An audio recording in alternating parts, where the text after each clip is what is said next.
শয়তানের চক্রান্তের বিষয়ে যদি আপনি আল্লাহরে বলেন আল্লাহ তাইলে শয়তানের চক্রান্ত কেমন, আল্লাহ বলেন ইন্না কাইদাশ শাইতানি কানা যায়ীফা, শয়তানের চক্রান্ত অত্যন্ত দুর্বল। যে চক্রান্ত তুমি পাশ কাটায় উঠতে পারবা, কিন্তু ইন্না কাইদাকুন্না আযীম, জুলাইখাদের চক্রান্ত অত্যন্ত ভয়াবহ। আল্লাহ বুঝাইয়া দিলেন বান্দা, ক্ষেত্র বিশেষ তুমি দেখবা তোমার জীবনে শয়তানের চক্রান্তের চাইতেও বেশি প্রভাব পড়বে কোন বদ মহিলার চক্রান্ত। কথা কি ঠিক না ভাই? আমার ভাইরা লক্ষ্য করেন, আল্লাহ বললেন ইন্না কাইদাকুন্না আযীম। কাইদাকুন্না, কুন্না হচ্ছে বহুবচন। আল্লাহ বললেন জুলাইখাদের চক্রান্ত। অথচ ইউসুফ নবীকে ধোঁকা দিয়েছে যেই মহিলা, সে কয়জন? জোরে কোন? তাহলে একজন যদি হয় তাহলে কোরআনে আসার দরকার ছিল ইন্না কাইদাকি কি, ইন্না কাইদাকি আযীম, জুলাইখার চক্রান্ত কঠিন।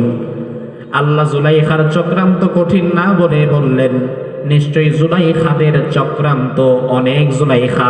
আল্লাহ বললেন জুলাইখাদের চক্রান্ত অত্যন্ত কঠিন। তার কারণ হচ্ছে আল্লাহ বুঝিয়ে দিলেন, ও বান্দা, তুমি যদি তোমার জীবনে হক পথে চলতে চাও, হক পথে থাকতে চাও, আমার নবী ইউসুফকে যেমন জুলাইখা বাধা দিয়েছে, তোমার জীবনে পদে পদে জুলাইখাদের মতো চক্রান্তকারিণী নারীও থাকতে পারে। তোমার জীবনের পদে পদে তার মতো নারীও থাকতে পারে, সাবধান হও। আবু লাহাবের স্ত্রী উম্মে জামিল সম্পর্কে রাসূলুল্লাহর চাচি হয়। উম্মে জামিল যখন শুনলো আমার নামে সূরা নাজিল হয়েছে, সূরা লাহাব, আল্লাহ আমার স্বামীর নামে কথা বলেছে, আমার নামেও বলেছে, এবার উম্মে জামিল হাতের মধ্যে একটা বড় লাঠি নিয়ে রাসূলকে খুঁজতে লাগলেন, আল্লাহর হাবিবকে খুঁজতে লাগলেন। আইনা মুহাম্মদ, ও মুহাম্মদ তুমি কোথায়? আজকে আমি যদি মুহাম্মদকে পাই, মুহাম্মদকে আমি লাঠিটা দিয়ে আঘাত করব। এভাবে করে রাসূলুল্লাহকে সে খুঁজতে লাগলেন। ইতিহাসবিদরা লিখেন আল্লাহর হাবিব এবং আবু বকর তখন কাবার চত্বরে কাবা শরীফের সাথে হেলান দিয়ে বসেছিলেন। আল্লাহর হাবিব বললেন, আবু বকর একটা মজার বিষয় লক্ষ্য করবা, আমার চাচি উম্মে জামিল আমাকে মারার জন্য, মানে খোঁজার জন্য আসছে। তবে আমার চাচি উম্মে জামিল আজকে আমার সামনে দিয়া ঘুরবে, তোমারে দেখবে, তোমার সাথে কথাও বলবে, তবে তোমার পাশে যে আমি দাঁড়িয়ে আছি কিংবা বসে আছি, আমার চাচি উম্মে জামিল আমারে দেখতে পারবে না। সুবহানাল্লাহ কোন? তাইলে উধাও করে দিবেন কে?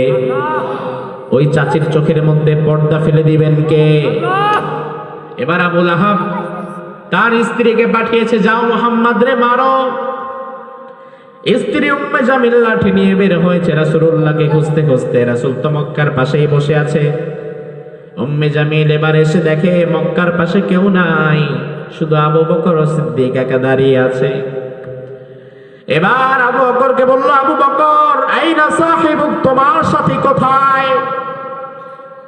যেই সাথী তোমাকে সারাক্ষণ ইসলামের কথা বলে, ইমানের কথা বলে, যে সাথী আমারে আমার স্বামীর নামে গালিগালাজ করে, আল্লাহ নাকি আমার স্বামীরে ধ্বংস করে দিবে, আমার স্ত্রী আমার পরিবারকে ধ্বংস করে দিবে, আমার ছেলে মেয়েদের ধ্বংস করে দিবে, তোমার ওই সাথী কোথায়? আজকে যদি তারে পাই এই লাঠি দিয়ে তারে আক্রমণ করব। আবু বকর সিদ্দিক বললেন, আমি কি জানি, দরকার যেহেতু আপনার আপনি নিজেই খুঁজে নেন। অথচ রাসূল দূরে না, রাসূল আবু বকরের পাশে দাঁড়িয়ে আছে। সবাই রাসূলকে দেখে কিন্তু উম্মে জামিল দেখে না।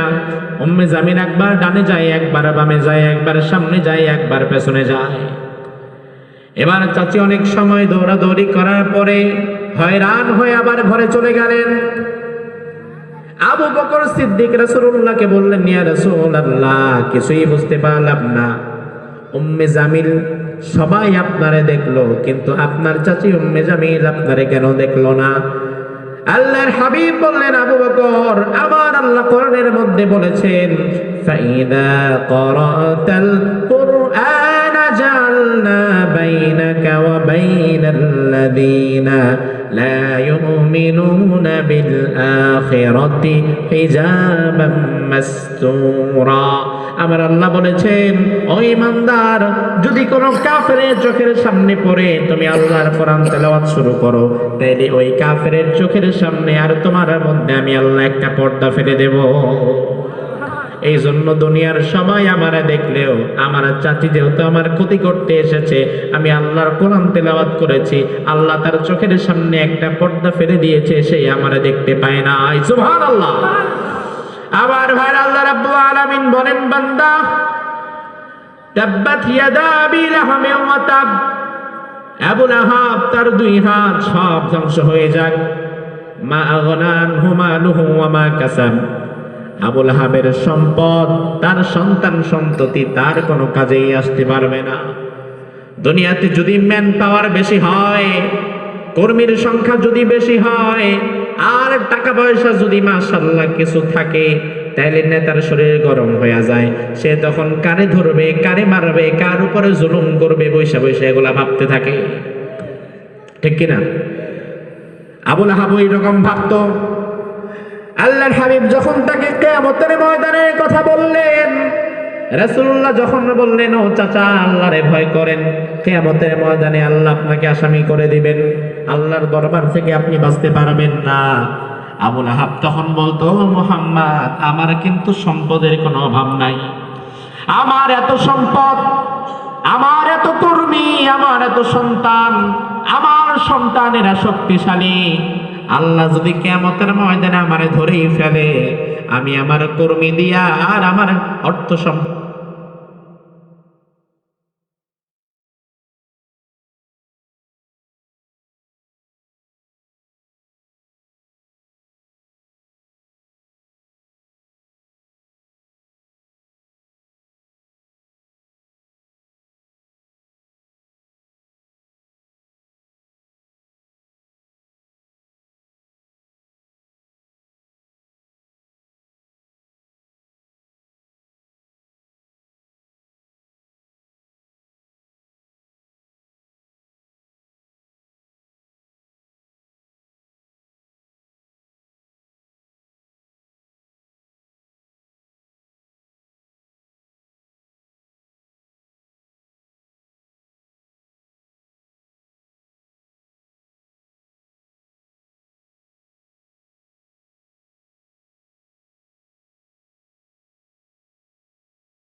সে বড় বাবা ভক্ত ছেলে ছিল।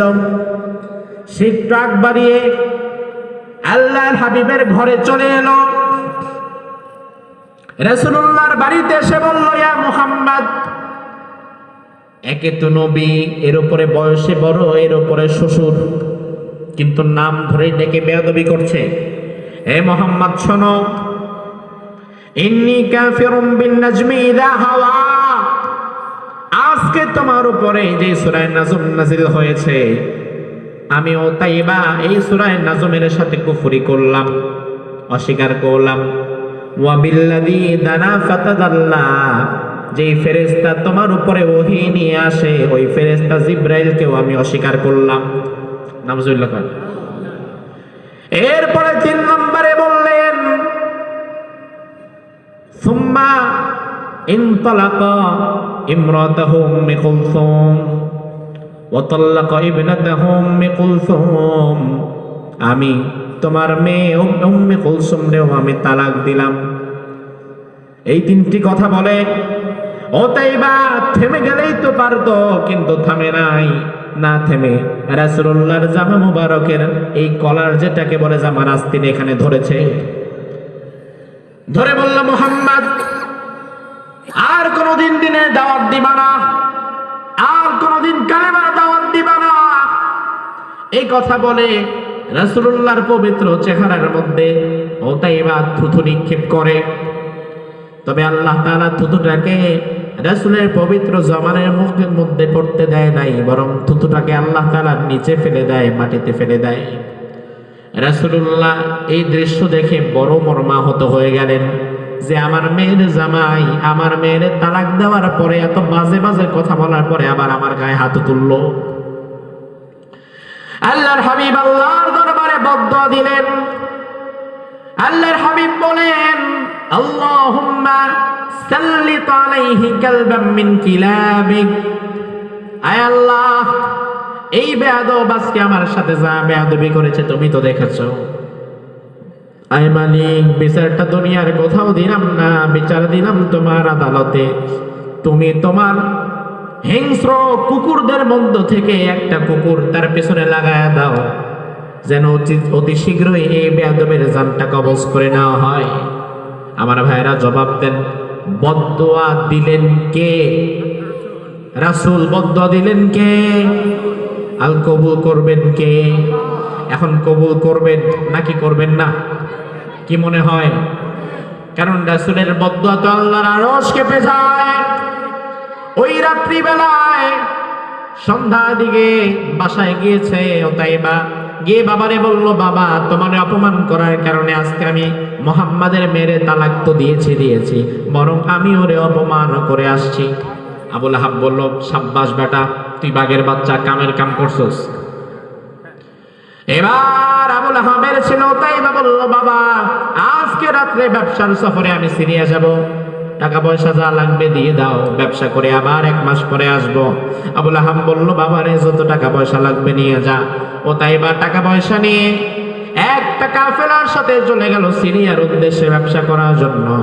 যেতে যেতে পথিমধ্যে জারকা নামক স্থানে যাত্রা বিরতি দেওয়া হলো। রাত্রিবেলায়, গভীর রাত, কাফেলার সবাই বলল, আজকে রাত্রিবেলায় এখানে আমরা থাকি, আজকে রাত্রি বেলায় আমরা এখানে বিশ্রাম নেই, পরের দিন সকালে উঠে আবার আমরা আমাদের যাত্রা শুরু করব। সবাই বিশ্রাম নিতে শুরু করলো। হঠাৎ করে ওতাইবা তার কানের মধ্যে আওয়াজ আসলো, আশেপাশে তো পুরাটাই জঙ্গল, কোথা থেকে যেন হিংস্র বাঘের আওয়াজ শোনা যায়। ওতাইবার মনের মধ্যে ভয় ঢুকে গেছে। আয় আল্লাহ, আজকে তো দিনের বেলায় মুহাম্মাদের সাথে আমি বেয়াদবি করেছিলাম, আর মুহাম্মদ তখন দোয়া করে বলেছিল, আল্লাহ তোমার নিকৃষ্ট হিংস্র কুকুরদের মধ্য থেকে একটা তার পিছনে লাগায় দাও। আমার মনে হয় মুহাম্মাদের বদদুয়া তো লেগে গেছে, আমি বাঁচতে পারবো না। এজন্য তাইবা যারা ঘুমিয়েছিল সবাই আবার ডেকে উঠায় দিছে, সবাই ওঠো, আজকে আমি মুহাম্মাদের দরবারে গিয়েছিলাম, তার সাথে বেয়াদবি করেছিলাম, সে আমারে বদদুয়া দিয়েছিল যে না মানে কোনো হিংস্র কুকুর এসে মেরে ফেলে।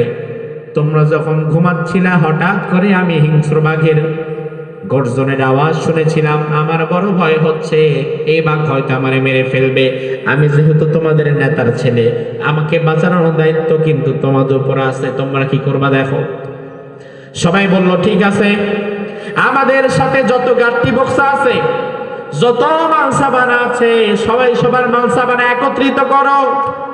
সবাই সবার মালসাবানা গুলোকে একত্রিত করে উঁচু ঠিলা পাহাড়ের মতো বানায় ফেলছে। এবার বলল, তাইবা আপনি উপরে ওঠেন, এই মালসাবানার গাট্টি বক্সার উপরে আপনি শুয়ে থাকেন। এটা তো পাহাড়ের মতো উঁচু হয়ে গেছে, আর আমরা যারা আছি 50-60 জন, আমরা সবাই গোল হয়ে এই পুরা মালসাবানার চারপাশ দিয়ে ঘুমাবো। তাইলে কোনো বাঘ যদি আক্রমণ করেও আমাদেরকে না খায়া কিন্তু আপনার কাছে যাবে না, কারণ আপনি উপরে আছেন।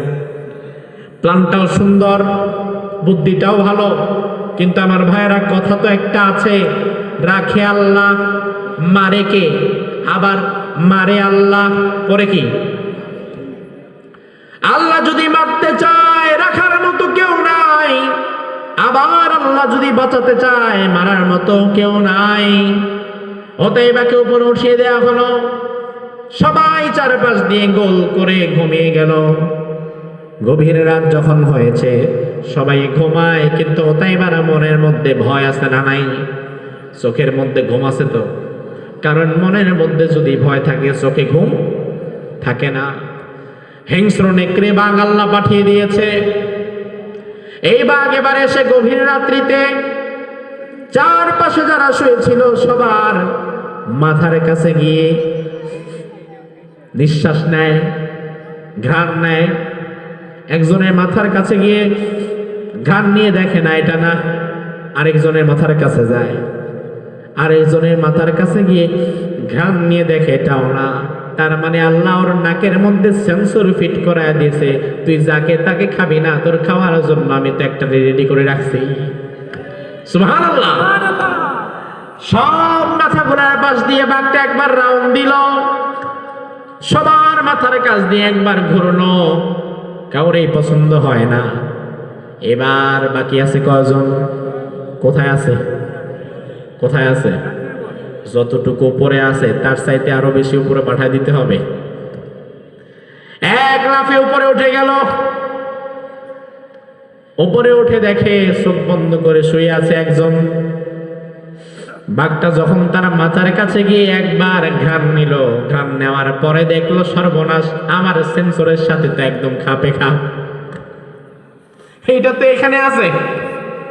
সাথে সাথে বাঘটা এক কামড় দিয়ে তার শরীর থেকে তার মাথাটাকে দ্বিখণ্ডিত করে দিল, চলে গেল বাঘটা। সকালবেলায় সবাই উঠেছে, নিজেদের ব্যাগপত্র নামানোর জন্য এবার বলে, নেতার ছেলে নামেন, ওতাইবা সাহেব নামেন, আমরা ব্যাগটা গুছাবো। যতই ডাকে ডাকি করে ওতাইবা তো আর নামে না। সবাই অবাক হয়ে গেছে, কি ব্যাপার, এত সকাল তাও বুঝি ঘুম ভাঙে নাই। এবার যখন উপরে এসেছে, উপরে আসার পরে দেখা গেল নেতার ছেলে তো আর তার জায়গায় নাই। গভীর রাত্রিতে বাঘ এসে তারা দ্বিখণ্ডিত করে দিয়ে চলে গেছে। কারণ রাসূলুল্লাহ মক্কার জমিনে বসে দোয়া করেছিলেন, আল্লাহুম্মা সাল্লিত আলাইহি কালবাম মিন কিলাবিক, আয় আল্লাহ তোমার নিকৃষ্ট হিংস্র হায়নাদের মধ্য থেকে কাউরে লাগায়া দিও। রাসূলুল্লাহর দোয়ার সাথে সাথে কবুল করেছিলেন কে? আল্লাহ তাআলা।